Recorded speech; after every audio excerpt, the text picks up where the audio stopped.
kwenye habari zetu za hivi punde. Jina langu DVD. Fred Matiang'i amehadhirisha dhidi ya kutumia nguvu kupitia kiasi dhidi ya wafuasi wa Gen Z walioshiriki maandamano ya Juni 25 mwaka huu.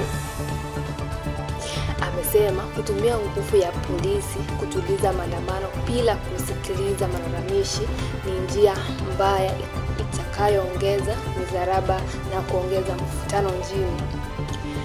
Aidha, amesisitiza kuna hoja mazungumzo ya kweli kati ya serikali na vijana. Kwa sasa hayo ndio niliyokuwa nayo, nikiripotia kutoka runinga ya Cbron TV. Jina langu DVD.